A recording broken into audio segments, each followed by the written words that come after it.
Hello, everybody, and welcome to today's ISC2 Knowledge Vault webinar. Once again, I'm excited to join my good friend and colleague, Steve Piper, who's the founder and CEO of CyberEdge Group, and also the editor-in-chief of Security Buzz, but more on that later. Today, we're going to be talking about zero trust and actually squeezing some value out of it. It's not just a project. There's much more to it than this. And I know many of you out there have probably been involved in some piece of or fashion of this as your organizations have rolled it out. We've got Steve coming on to talk about all the ways that you can get value out of this. Hey, Steve, welcome back. You know, I've got the Zero Trust's Given hat on here in I'm honor of jealous. your session. I know we've got a lot of good stuff to go on here, and some great news too from following on from last session. But let me turn things over to you and keep an eye out for our audience questions because we've got over 3,000 people registered. Yeah. Okay, great. Thanks so much.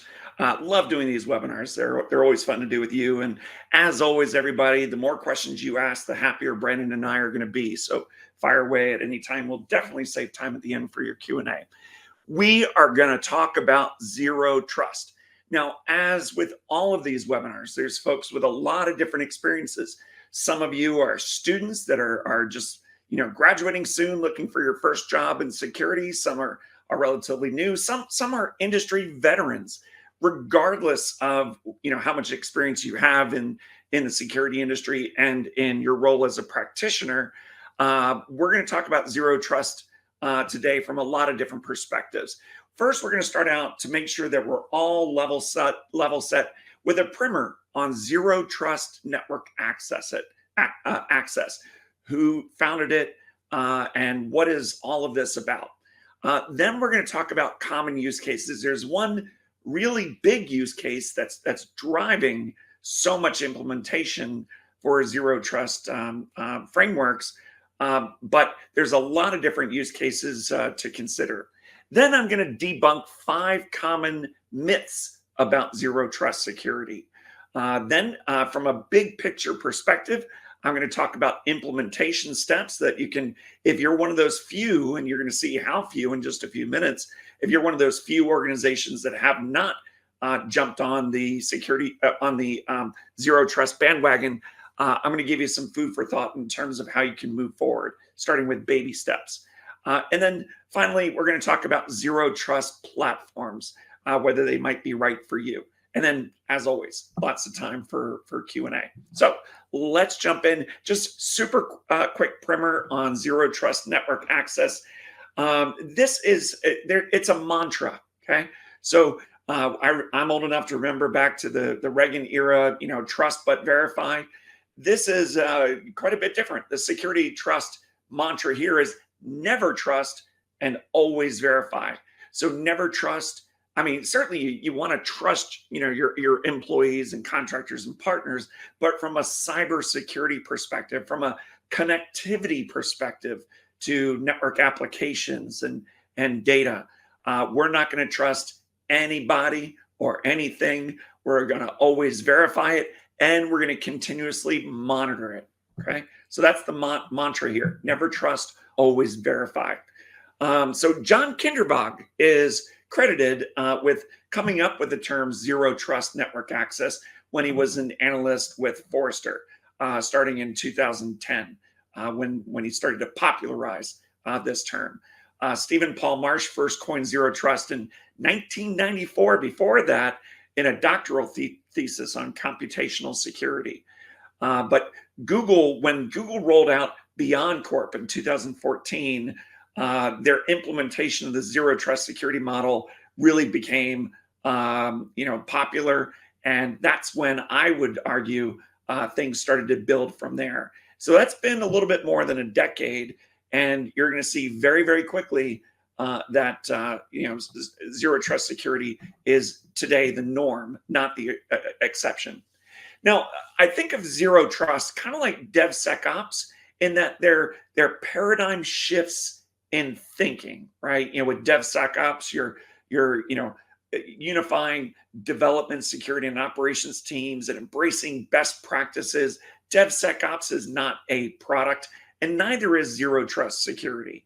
It's not a product, okay? But like DevSecOps, it's really a paradigm shift in thinking. No longer doing things the old way, doing things the new way. The old way is you've got the firewall protecting the network, and you VPN, either an IPsec or an SSL VPN into the network. And then once you're inside, you have the keys to the kingdom. You can hit any assets, that you're able to hit, that you have credentials for. That's the old way. The new paradigm shift in thinking with Zero Trust is supporting any user on any device accessing any application and any data from anywhere. Okay. Now, not written here on the screen is securely, doing all of this in a very secure fashion. Okay. So it is really a paradigm shift of thinking.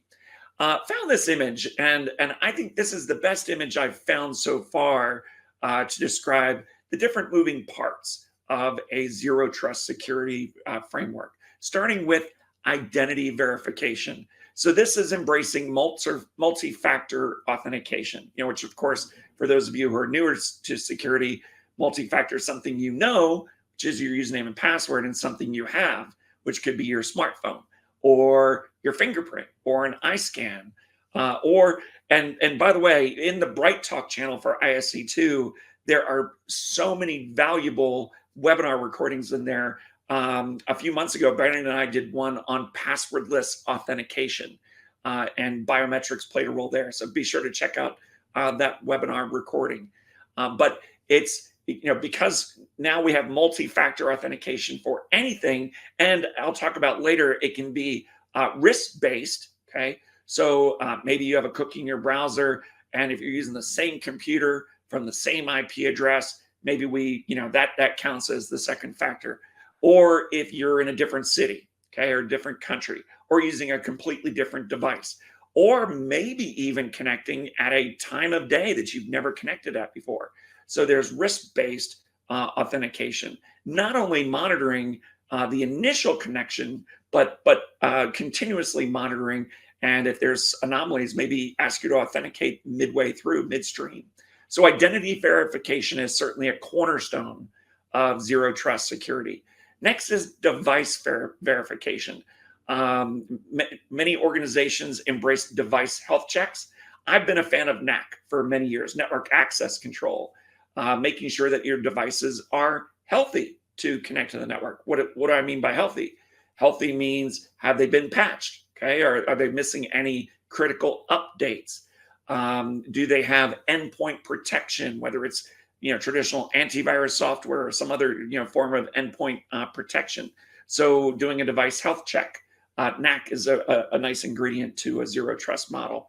Device management, okay, making sure that only managed devices connect unless you support BYOD, and that's another topic that we're going to talk about later as a use case. Okay, so identity verification, device verification, and then monitoring the network for potential anomalies, and also performing what's called micro-segmentation, so that when you are authenticated and you connect to a segment of the network, let's say your device was compromised, okay? And maybe your device has messaging built in. So if a two-factor code, I'm a Mac user, right? So Mac users have messages. So I can see text messages on my computer, okay? And of course my phone, but I don't have to have my phone to text. In fact, honestly, during the day, I preferred texting through messaging. The reason I bring this up is, what if my endpoint was compromised? Maybe there was a remote access Trojan, a rat installed. Now that rat is controlled by a CNC server, command and control server, so that while I'm sleeping, my device can be, remotely controlled and move laterally across the network. And even if two-factor authentication is involved, if it's a text, well, you know what? It's in messages. So micro-segmentation further limits your exposure by making sure that you can't even connect to different segments of the network that you have no business connecting to because it's unrelated to your job, which is a segue to least privilege access, okay? It's the Goldilocks and the three bears. You don't want to have, you you got 3 chairs, one is too soft, one is too hard, one is just right. Well, you don't want to have too few credentials for what you need to do your job, but you don't want to be oversubscribed and have credentials to things that you just don't need to have access to do your job. You want it to be just right. You want to have the least amount of privileges to do your job, to further limit that exposure. Also, we're going to talk later about the importance of network monitoring and using different tools to detect anomalies in the network. Okay, that's also continuous monitoring is also a cornerstone of zero trust. And then data security. Okay, certainly encryption is very important at all times when data is at rest, when data is in motion, and monitoring the network. Back to continuous monitoring, not only monitoring for threats, for potential anomalies, but also for data loss. Okay, and data loss preventions solutions, DLP, can not only monitor data loss,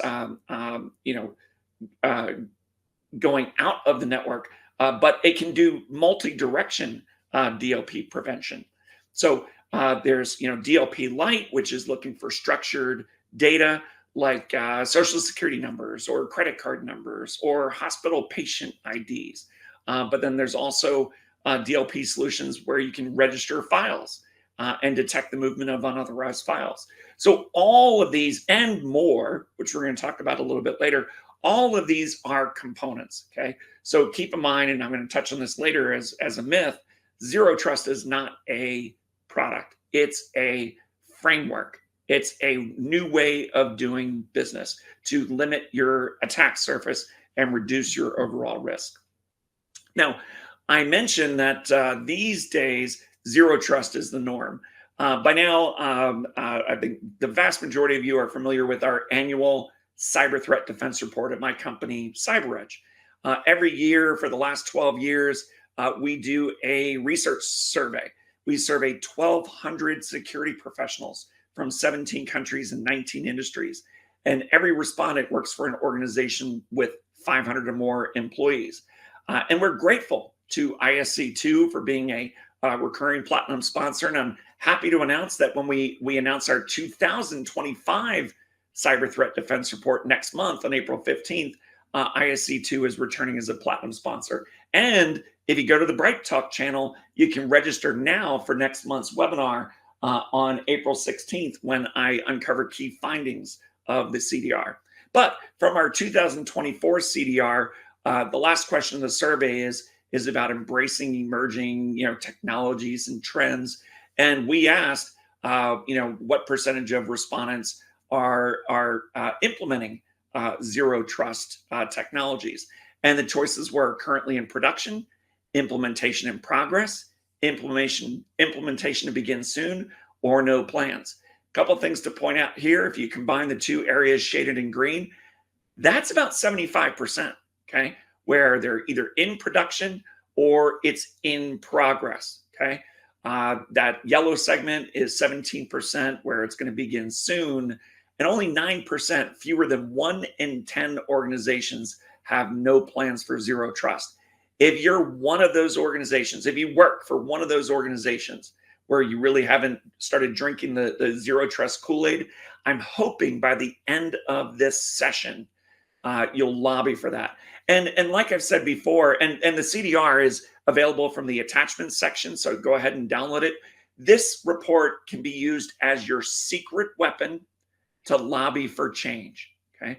So if you want to lobby for zero trust and say, hey, you know what? I've got hard data here with a 3% survey margin of error that only 9% of organizations haven't embraced zero trust yet. Why haven't we? Okay, or whatever else you might want to argue for. Maybe training and certification, or embracing network security technology or endpoint or best practices. It's a great report. Okay, so zero trust security is definitely the norm, no longer the exception.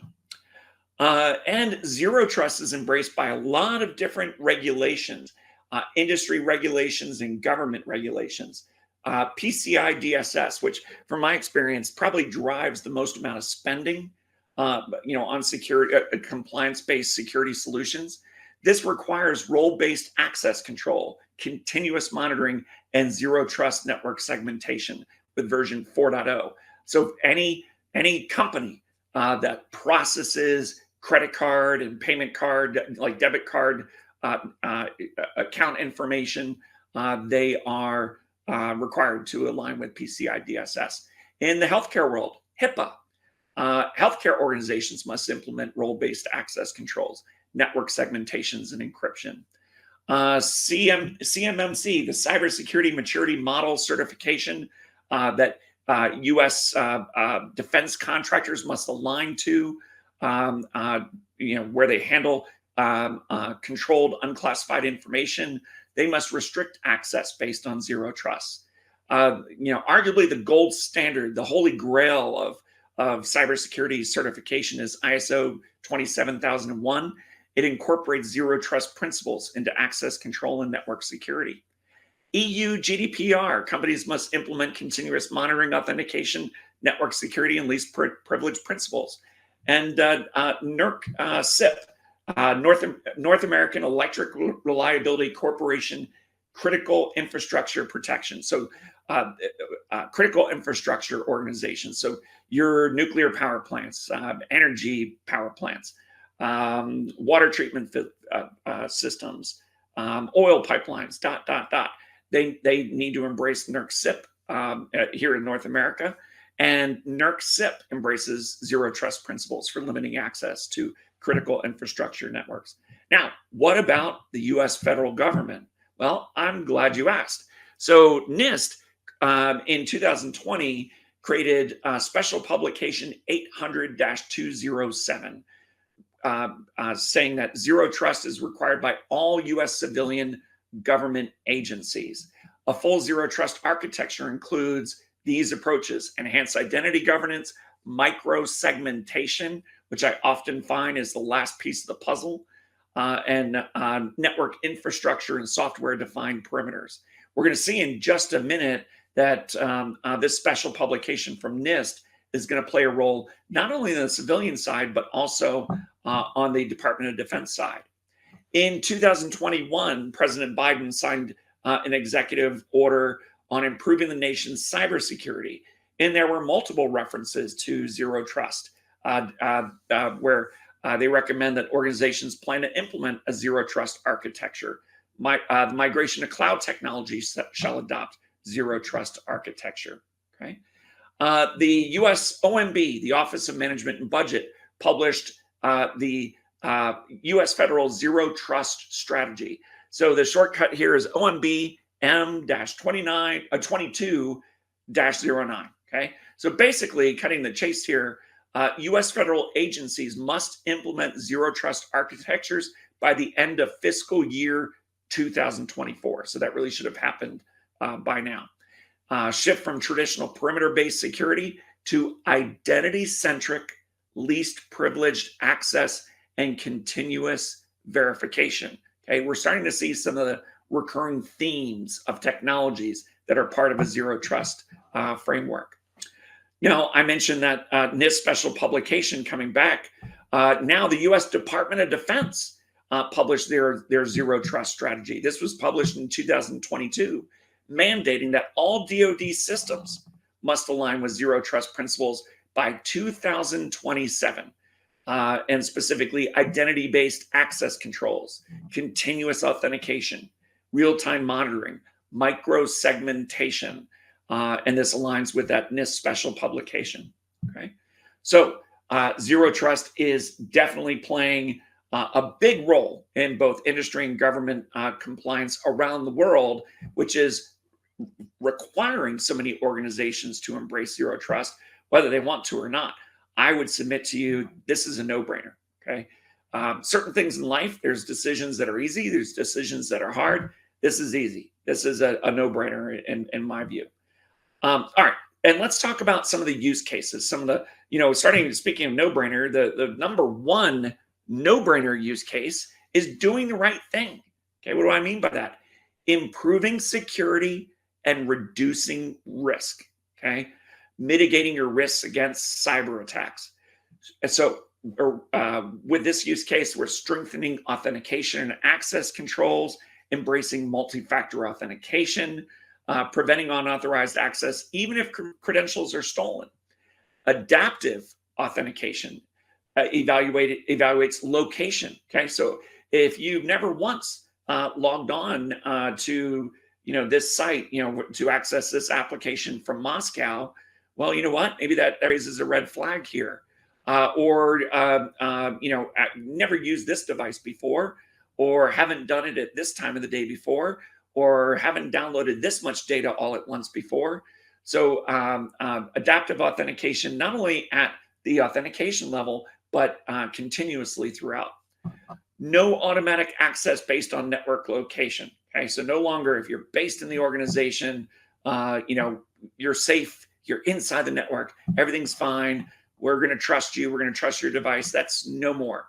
So this helps mitigate the risks of insider threats and compromised credentials from gaining unrestricted access. And then back to least privileged access, reducing the impact of a potential breach by limiting lateral movement and access to critical systems. So number one use case, improving security. But there are lots of additional use cases, side benefits, if you will, of embracing zero trust. Many organizations, even post-pandemic, are still supporting remote workforces, realizing that, employees can be very productive, in fact, happier and even more productive working from home or remote locations. Zero trust can help support that use case. Supporting BYOD policy adoptions. BYOD, of course, is bring your own device. It's a company policy that allows employees to use their own devices, their own home computer or their own smartphone or tablet to access company applications and data. Side note, at the start of the pandemic, we did a one-off research study at CyberEdge that ISC2 sponsored, and we learned that before the pandemic, about 40% of organizations had BYOD policies. In the midst of the pandemic, 1 year in, that number went to 60%. So the majority of organizations these days still have BYOD policies. Zero trust can help support that. Extending applications and services to contractors, to partners, to suppliers in a very safe way. And regarding suppliers, this does not prevent you or make the need to do proper third-party risk management any less. I'm a big believer in third-party risk management processes and technologies, but it certainly helps the cause. Normalizing the user experience for accessing on-prem and cloud applications. There's a term called the consumerization of IT. And what that means is you want your users to be able to access company applications and data just as easily as they do so in their personal lives, okay? So that they don't have to jump through a whole bunch of hoops. If you do zero trust the right way, it can be a very seamless experience for your users. And they don't need to know whether applications are on-prem or in the cloud. That doesn't matter to them, okay? So we want to normalize the user experience. And back to the webinar that Brandon and I did a few months ago, check out that webinar on passwordless authentication. There's all sorts of great ways to make it even easier for users to authenticate and a better user experience. Extending access to acquired organizations during the M&A process. Google's going to have a lot on their hands acquiring Wiz for, I think it was, $32 billion. That's just one of a myriad of applications. And so you can use zero trust to enable the acquired company and their employees to access your network during that transition period. And then maintaining industry and government regulatory compliance. We just talked about all those different regulations, and that's just a sampling that zero trust can enable. Okay, so it's not just about doing the right thing. It's not just about improving security. There's lots of additional benefits to implementing zero trust. So I'm going to now debunk 5 common zero trust security myths. We've already touched on one of them, but I'll just recap it. Like I said before, zero trust is not a product. Okay, it is a framework. It can be a platform, which we're going to talk about later. So a platform, you could argue, is a product or a portfolio of products, but zero trust is not a product. It's a mantra. It's a mindset. It's a framework comprising numerous security technologies, not just one single silver bullet product. Beware of vendors who tout zero trust security solutions, but only offer a fraction of what you need. One of the trends, and this has been highlighted by Gartner in recent years, is that especially larger organizations are looking to source their cybersecurity tools from fewer vendors. Okay, at least when possible, when it makes sense. So if there is one vendor that may be great at one little thing, that's cool, but will it integrate as part of your zero trust framework? So make sure you ask that question before you buy just one-off tools from vendors that have purpose-built solutions for that one tool that you need. Myth number 2: zero trust is only for large enterprises. Wrong. The majority of data breaches occur in small and medium-sized companies. Okay. Now I'll submit, small companies, it's going to be harder for them because IT people wear so many different hats in smaller organizations, but zero trust can still benefit them. Zero trust is not just for large enterprises. This was a common misconception because Google was one of the first early adopters of zero trust, and Google is huge, of course. But zero trust is for small to medium businesses and small to medium enterprises and large enterprises. It's not just for the big boys. Myth number 3: zero trust is detrimental to the user experience. In other words, now I do zero trust, it's going to be so much harder for our users because they're going to just complain. Wrong.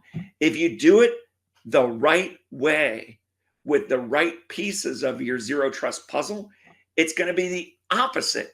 It's going to improve the user experience, okay, and make it easier than ever for your users to connect to the applications and data that they need to do their jobs, okay? And I do, again, recommend implementing identity security solutions, multi-factor authentication solutions that have risk-based authentication, so that if they're at home, they just work from home with the same computer, same location, same IP address, then maybe you don't need to challenge them with that extra text or a smartphone app to get a 6-digit code, or there's just so many methods for multi-factor authentication. But overall, it can be a net positive on the user experience. Myth number 4 is zero trust replaces your existing infrastructure. Now we got to start all over with a totally new set of tools. Wrong. That is absolutely not the case. There are lots of ingredients. We talked up front about identity security and device security and network security and data security. A lot of these tools you already have. And even if you were to look at zero trust platforms, again, we're going to talk about that later, many of these platforms integrate with lots of third-party tools. Okay, so many, if not most, of the security tools you have right now can integrate within your zero trust framework. And finally, myth number 5: zero trust cannot extend to the cloud. No, absolutely not. That is false. Identity and access solutions are cloud-based, typically, and support both cloud and on-prem applications. Now, we're not announcing the results to our 2025 Cyber Threat Defense Report until next month on April 15th. But here's a sneak peek. Last month, I gave you a couple of sneak peeks. I'm going to do one more sneak peek this month. According to our 25 CDR, 40% of security apps and services are delivered via the cloud, up from 36% in 2020. So zero trust must embrace the cloud and embrace cloud security tools as part of your zero trust infrastructure. All right, let's talk about implementation steps. 3/4 of you have either already implemented zero trust or implementation is underway. This is kind of a mindset for those of you who really are at the early stages of getting started or haven't started yet. First, start with baby steps, okay? We don't need to boil the ocean all at once. Identify those most critical, sensitive assets that if they were compromised, they're going to have the biggest negative impact to the organization. Maybe that's a great starting point. Map out the communication flows to these sensitive assets. Okay, what people need to access these assets? What devices need to access? Where are they located? And then define network microsegments for these people and these devices to connect to, okay, where these sensitive assets live. And then implement zero trust security policies. The goal here is we want the right people to have the right access to the right applications and the right data, okay? And then after you implement this zero trust, continuous monitoring is critical, okay? Don't just assume because now you've got all these pieces in place and these policies and these mechanisms that nothing bad can happen, okay? Play it safe. We want continuous monitoring for the network and user anomalies, okay? On the network, there are solutions out there, network behavior analysis, for example, or on the user side, I think it's user and entity behavior analysis, or something like that, UEBA. And so what these solutions do is they create baselines of what is normal. What is normal network traffic? What devices are connecting to what other devices? What's normal in terms of the amount of data that is being accessed in any given day, or data downloaded from the network in any particular day, so that at 3 in the morning, when a couple terabytes of data starts getting downloaded, when this is picked up, a flag can go off to alert someone in the security operations center that there's a potential anomaly. Now, of course, these anomaly-based solutions are not signature-based. There's a little bit more potential for false positives, but better safe than sorry. So continuous monitoring is very important. Consider a zero trust platform. Now these 14 vendors here, these are all depicted in Forrester's report, and I believe this is the most recent version of this type of report. New Wave Zero Trust Platform Providers. Okay, Q3 2023. And full disclosure, the majority of these companies happen to be CyberEdge customers, but all ISC2 webinars are 100% vendor agnostic, of course. These are just companies that are depicted in the Forrester report. So what is a zero trust platform? Think of a zero trust platform as the plumbing, where it provides some of the essential components, such as a next generation firewall, or a secure web gateway, or other critical components. And then they provide additional solutions that you can, source from that same vendor. But also, most of these vendors allow you to integrate your own existing security tools from third parties. But the nice thing here is when you have a zero trust platform, you have a centralized management interface. So a single dashboard for monitoring for security incidents, a single tool, a single interface for making configuration changes and setting up micro segments and so on. And so it's a shared UI and a shared user experience with a zero trust platform.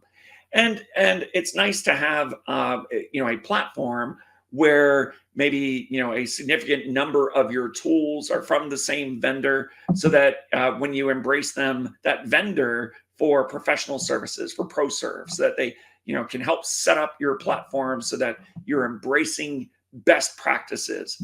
Or now that your platform is up and running, you need customer support. Now you have one vendor to call for a lot of the tools that you're using in the framework.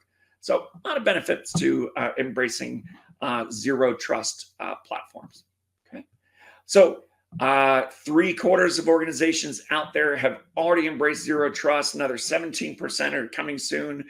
If you're one of those 9% of organizations that haven't started drinking the Kool-Aid, it's not too late to hop on board the zero trust security train. There's plenty of room, right? I think I see, 2 train cars back. There's some space there for somebody. But seriously, this is no brainer. Okay. In my opinion, And there's just so many benefits to embracing zero trust security. Okay, now before we open it up to Q&A, quick plug. As a reminder, last year, my company CyberEdge, we launched a cybersecurity news website. And our articles, which we have new articles pretty much every weekday, not only provide you the news, but also some actionable advice for security practitioners. So we have cybersecurity news, industry news, expert insights, live webinars, and learning resources available to you. So last month, I announced a little contest that I'm going to be doing every single time for my webinars. And so I invite you to connect to securitybuzz.com. Register for our newsletter called The Buzz. We're going to be launching our newsletter in the weeks ahead. And each time, within 1 to 2 business days of this live webinar, we're going to be selecting one lucky winner at random to receive a $100 Amazon gift certificate if you're based in the US or Canada, or if you're randomly selected and you're based outside North America, then you're going to receive what's called a Tango card. And the Tango card allows you to convert the gift card, and it'll be the equivalent of $100 in the currency for your country, and you can convert it to gift certificate options that are available in your particular country, restaurants or retail and so on. And I'm pleased to announce the name of our very first winner, Kathy S. from Florida. And just coincidence, I'm based in Fort Lauderdale, Florida, so just sheer coincidence that Kathy's from Florida. But when I reached out to Kathy to let her know that she was the winner, she was absolutely thrilled. So I want to thank Kathy for registering for the Buzz newsletter and encourage you all to do the same. So go to securitybuzz.com. All right, Brandon, I'm going to turn it over to you, and hopefully we got lots of questions there. We do indeed. Let's back up in your presentation a little bit, because we had one that I thought was interesting about extending the connection between BYOD policy and the adoption of zero trust. I'm a security guy myself, and by golly, I got 2 phones, right? Because I don't want my company putting anything on my phone to manage me, so they can do whatever they want with their phone. And I'm not a big fan of BYOD personally, but can you explain a little bit more about the interaction between zero trust and BYOD and how you're seeing it applied? Yeah, my pleasure. I'm a fan of BYOD. Okay, I think it's worth it. In life, like I said before, in life, there's decisions that are easy, decisions that are hard. In my view, zero trust is an easy decision. I will concede to you, Brandon, BYOD is not an easy decision. You need to go into it with both eyes very, very wide open. BYOD is a blessing and a curse, okay? It's a blessing because employees are generally more productive. I don't know if I've ever mentioned this talent I have. I have this uncanny ability when I go to the grocery store of selecting the checkout line that appears to be the shortest, but ends up being the longest. I don't know. It's a gift. So I get all my stuff on the conveyor belt, and then someone's looking for all the coupons, and I'm just standing there. I'll pull out my phone. I'll check my company's email. I'm more productive. Employees like it, because they are more productive, and they can access company apps and data when they're off work, and if they're not hourly, that's more bang for the buck for the company. But it's a curse. And we saw that during the pandemic, where so many organizations virtually overnight were forced to embrace BYOD, or else they just were not going to be able to get things done within the company. It's a curse because of embracing BYOD just expands your attack surface. Okay. Right. For those of you new, there's a great webinar recording in ISC2 Bright Talks channel, Security Industry 101. Okay. We talk about what is a vulnerability. It's a software bug that has a cybersecurity exposure. So the more devices you have, and devices have operating systems, they have applications, the more potential there are for vulnerabilities. And when you allow employees to use their own devices, who knows if those employees are good at keeping them updated with patches? Who knows if there's any kind of endpoint protection?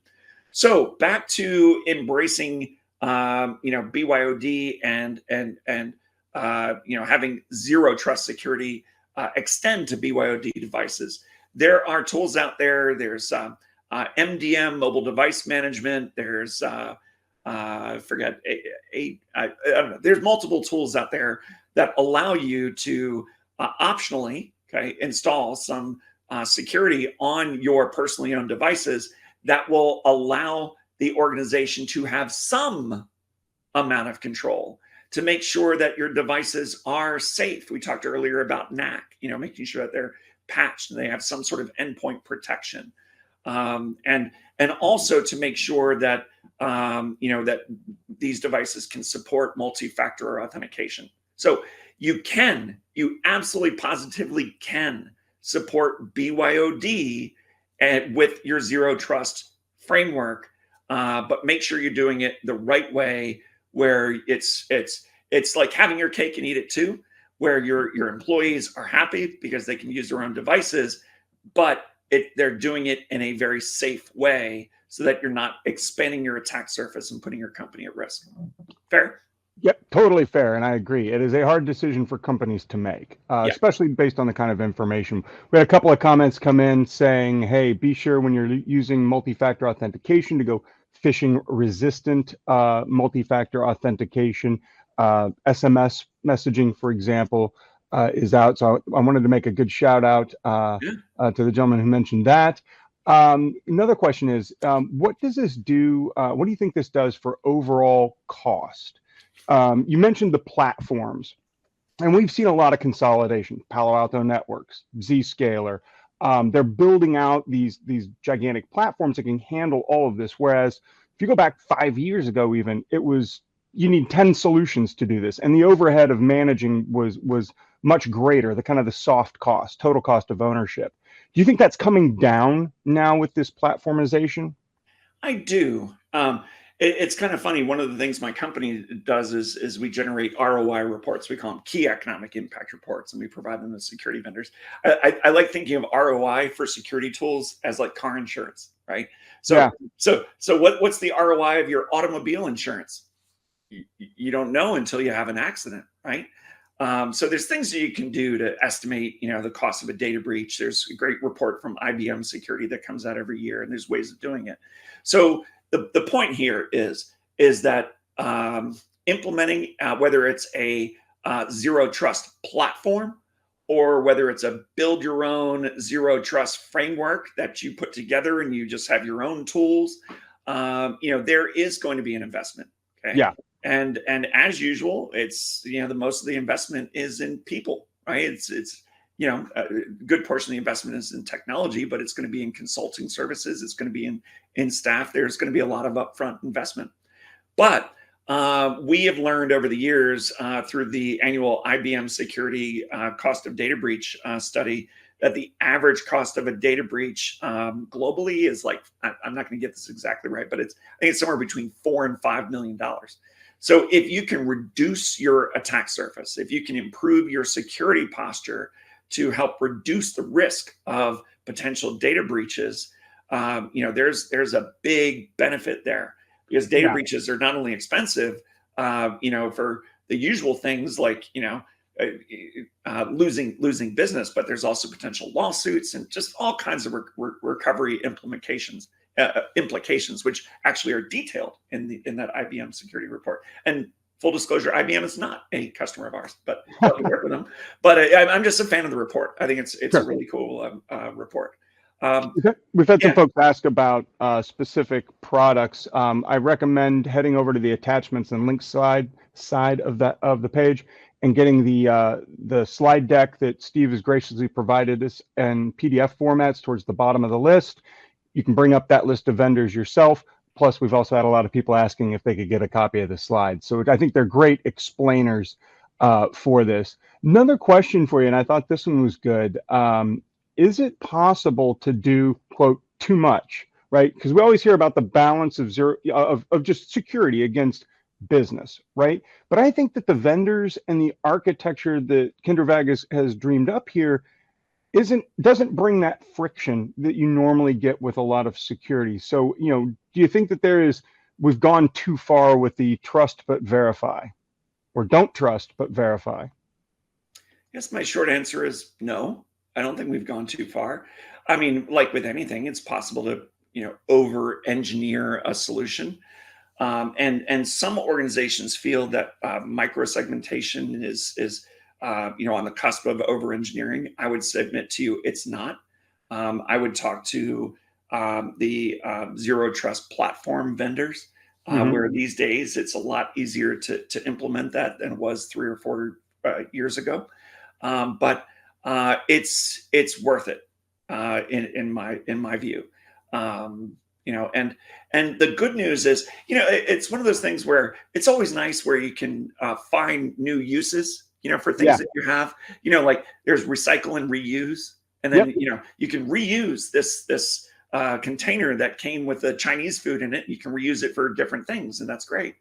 Your security tools, you may have a lot of security tools right now that are in use to do certain things that can be reused or embraced as part of your zero trust framework, especially those that can integrate if you decide to go down the platform route. So it doesn't have to be overly expensive or, over engineered. I've talked to a number of people as the move to cloud has happened and this push for zero trust has come up at the same time. Their corporate networks, they're starting to treat almost as a hostile environment, like the internet. They're putting the same exact policies on their end users' machines that they use. It's the same policy, whether they are working from a Starbucks, home, or in the office. Yeah. The perimeter has now become the identity and the asset that you're accessing the data from. And they said that it is super easy because you got one set of policies to manage because they don't care where you are. Yeah. And I was like, I can see the benefits to that, because otherwise you're managing firewall rules, you got VPN rules, you've got the geofencing, all that stuff. You can just, if you can contain it to their asset, it helps out a lot. Another question coming in regarding passkeys. I know we touched on passwordless. I think passkeys are a step in the right direction. What do you think? I think it's a monster step in the right direction. There are so many different options for passwordless authentication and passkeys that can plug into your keyboard, plug into your laptop, or are wireless, Bluetooth enabled. There are vendors out there that have apps, within within your smartphone.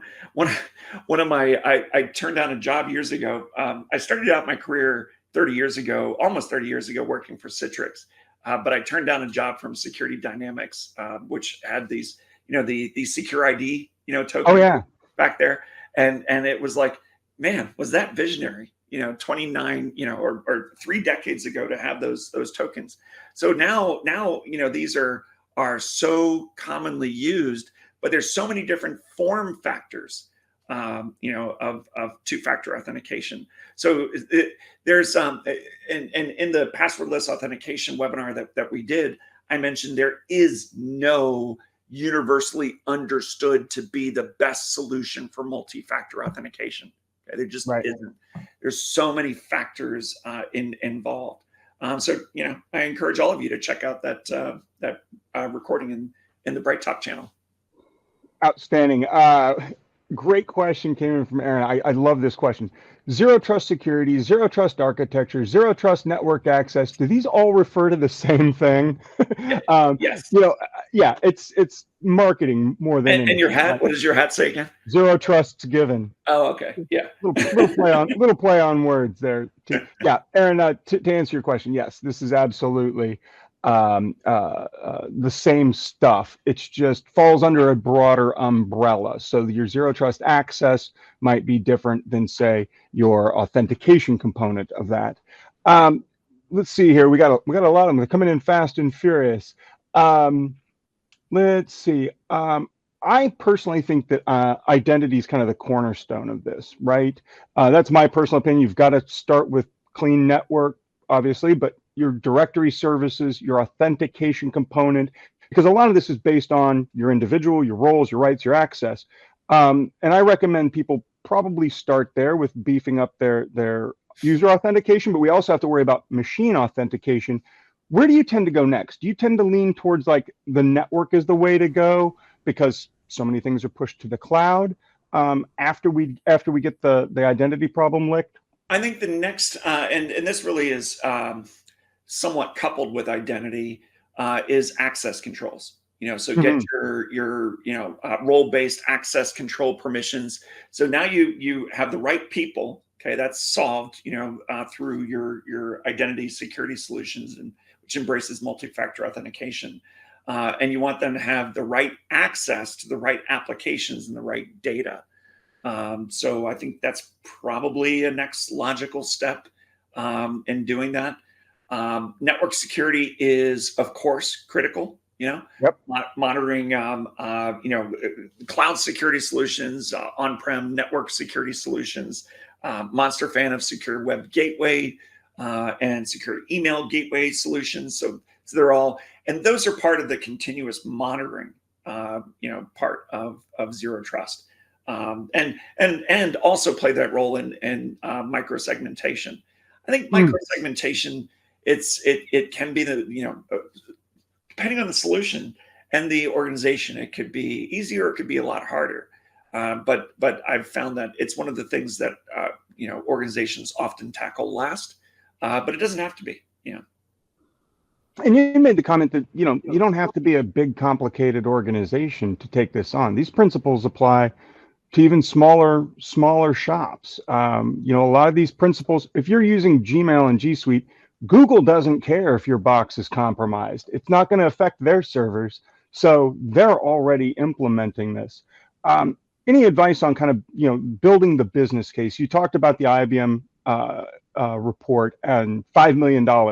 Well, that's a lot of money for a smaller organization. How can we start to move the needle and get them to embrace this? Because I hear a lot of talk in big enterprise, but the small to medium enterprise, not so much. Yeah. So that report, if my memory is correct, talks about the average cost of a data breach, and by industry, and I believe by organization size. So it is in the millions. So let's say I'm just going to do some simple math here. Let's say the average cost of a data breach is $5 million. Right? Just throwing out there simple math. If you feel that implementing a zero trust framework reduces the likelihood of a data breach by 10%, let's just say 10%, then that is, you can do what's called expected value. And please forgive me, I'm a poker player, so I think about You think in economic expected terms. value, whatever. But that's like a $500,000 worth of potential risk that's mitigated if it's an average of a $5 million data breach. So there's some ROI there. But also, implementing zero trust saves time from your end users. Okay. There are, what is this at? 1.6 gazillion help desk tickets per year for password resets, and gazillions, of course, a real number, but it's just, so by having identity, modern identity security solutions where they support self password resets and even provisioning in some instances, Sure. can save a lot of time. Okay, so what is the average hourly rate of your help desk people, and how much time are you saving per year? Well, it's So not it's just the not, help desk person, it's the person calling in for support. I did the yes, analysis on this a few years ago for a company I worked for, and I think it was like $15 on average for a password reset yeah, because you've got sometimes a very expensive, middle manager or executive on the other line, a lower cost help desk employee. You average them together for 30 minutes to troubleshoot the problem and fix it. That's a good chunk of change. yeah. One of the solutions in the passwordless authentication webinar that we did has a mechanism where you can assign colleagues to a person. So let's say Joe Blow works in the accounting department, and Joe works for Jill. Okay, and Joe, for whatever reason, forgot his password and clicks a button, and his supervisor Jill can get a message and approve it. Just click and boom, and then Huh. Joe's back in action because of another trusted person. So there's just so many clever ways that these different tools can be part of the zero trust framework and save time, not only in reducing your exposure to a data breach, but actually save person hours of valuable time. And that's time that can be put to securing other parts of the environment, most definitely. Hey, Yeah. Steve, tell us again, when's that newsletter going to launch? So our 2025, the newsletter for Security Yes. Buzz. Yes. Yeah. Is that next month? It's going to be next month. We have a fantastic creative agency, a partner of ours. Quick plug for Nez and Pez. They're absolutely amazing. And by the way, 99 point whatever % of your audience, I have nothing to sell you. CyberEdge is a marketing agency for security vendors, so we sell stuff to security vendors. So I don't have anything to sell you, but I'm a big fan of Nez and Pez, and they are designing our newsletter. They're going to get started next week. So I'm hoping within the next 2 to 3 weeks. And really, this is going to be Security Buzz is a nice new source for cybersecurity news with insights. Okay, rather than just getting the news, what does this news mean to you? And what maybe advice can you take? That's great. Yeah. Well, maybe next time when we have you on next month with the new report, you can include a PDF copy of your first output for people to download and take a look at. Yeah, that'd be great. Looking forward to seeing you next month, Steve. As always, thank you for your time and attention, folks. It's been a real pleasure. Hope you enjoy the rest of your week. Thanks. Take care. Bye.